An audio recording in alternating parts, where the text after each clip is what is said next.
తేబడిన గొర్రె పిల్లను దినదినము చచ్చిపోతూ దినదినము చనిపోచున్నాను. యేసుక్రీస్తులో బ్రతుకుచున్నాను. అంటే లోకంలో పాపంలో అన్ని పాతి పెట్టబడాలి. లేదు, లోకంలో బ్రతికే ఉన్నాము పేరుకి. దేనికి? విలువ లేని క్రైస్తవ్యం దేనికి? పేరుకే క్రైస్తవి దేనికి? పేరును పాడు చేసే, అంటే నీ నామం, నీ వలనే నా నామము అన్యజనుల వద్ద దూషించబడదు. ఒకవేళ దేవుడు దూషించే వరకు మన జీవితం ఉంటే అర్థం లేదా? ఉందా? లేదు. దేనికి అంటే మనం దేవుడి నామాన్ని పాడు చేసేవారిగా ఉన్నామంట, దేవుడికి అవమానం తెచ్చేవారిగా ఉన్నామంట. అది దేవుడికి ఇష్టమా? అది సంతోషమా? అవే కాదు. కానీ ఆది అందే వాక్యము దేవుడై ఉన్నాడని నీకు స్వయంగా చెప్తుంటే నీ హృదయంలో ఏం ఉంచుకోవట్లేదు, ఆ వాక్యాన్ని పక్కన పెడేస్తాం, ఆ వాక్య ప్రకారమైన జీవితాన్ని పక్కన పెడేస్తాం. వాక్యము లేకుండా ఏదో చేసేద్దామంటే వాక్యము లేని జీవితం క్రైస్తవి జీవితం కాదు.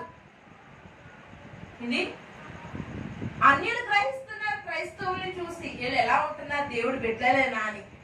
అదేనా?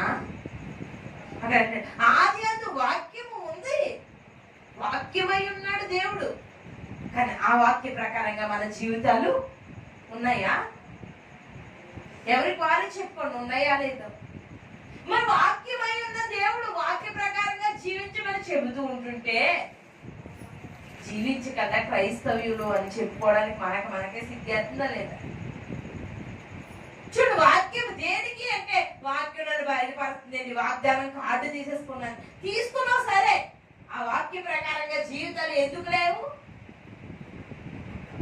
వాక్యము అక్కడ అంటున్నాడు, ఆది యందు వాక్యమే ఉండేను, వాక్యము దేవుని యందు ఉండేను, వాక్యమే దేవుడై ఉండేను.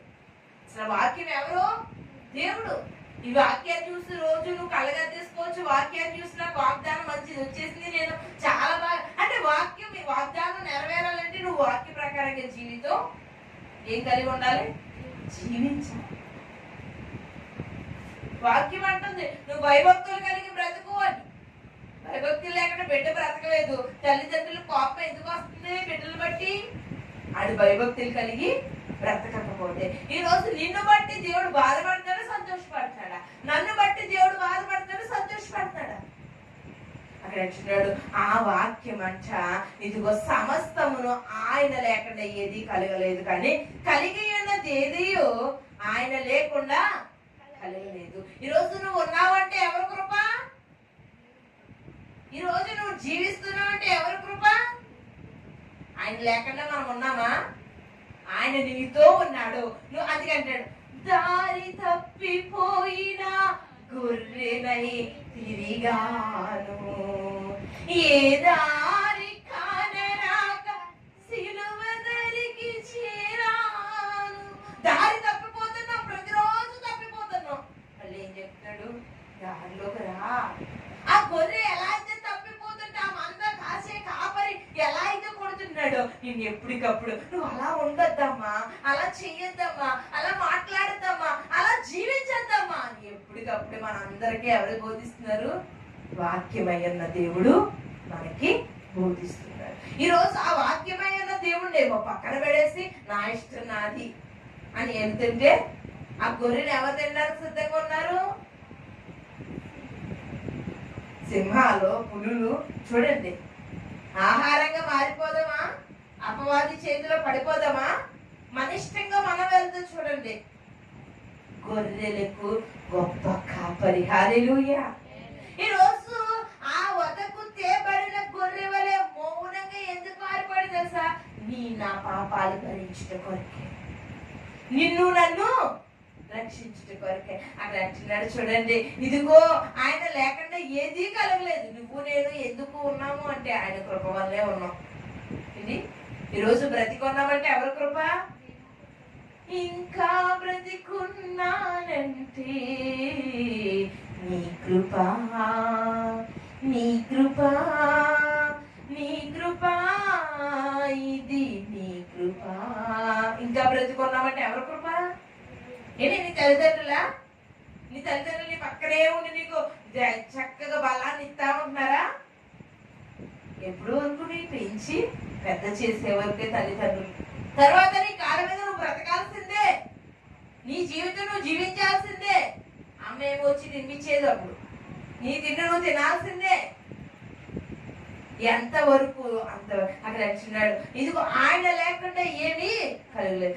ఆయనలో ఏముండెను? జీవం ఉంది ఆయనలో. ఆ జీవము నువ్వు జీవించాలి అంటే అసలు ఎవరిలో ఉండాలి? నువ్వు జీవించాలంటే దేవునిలో నువ్వు ఉంటే నువ్వు జీవించగలవు. లేకపోతే నీ జీవితం వృధా, నీ జీవితం వ్యర్థం. నీ జీవితం ఎవరిలో ఉంటే జీవించగలవు అంటే నీ జీవితం దేవుడితో ఉంటే. చూడండి, మొక్క ఎక్కడ ఉండాలి? మొక్క ఎక్కడ ఉండాలి? భూమిలో. చేప మనము దేవునితో. హల్లెలూయా. నీవు దేవునిలో ఉంటేనే బ్రతకగలవు, దేవునితో ఉంటేనే బ్రతకగలవు. లేకపోతే మనకు బ్రతికలేదు. లేదండి నేను వాళ్ళతో ఉంటానండి, వెళ్తూ ఉంటానండి, నన్ను ప్రాణంగా చూసుకో. ఎంతమంది నిన్ను ప్రాణంగా చూసుకున్నా ఏదో ఒక రోజు నిన్ను మోసం చేస్తా. హల్లెలూయా. కానీ దేవుడితో ఉన్నవాడు అందుకంటాడు, మనుషులు నమ్ముకుని వాడు మోసపోతాడు, కానీ పరిశుద్ధ గ్రంథాన్ని నమ్మి ఆ నిత్య జీవాన్ని పొందిన ఆ దేవుని జీవము గల దేవుని మాటలు నువ్వు నమ్మితే చరిత్రలో ఎవరు ఓడిపోయినట్లేదు తెలుసా? పెద్ద పెద్ద సేవకులు ఏమని చెప్తున్నారు, వాడు సాక్షి విని చూడండి మీరు.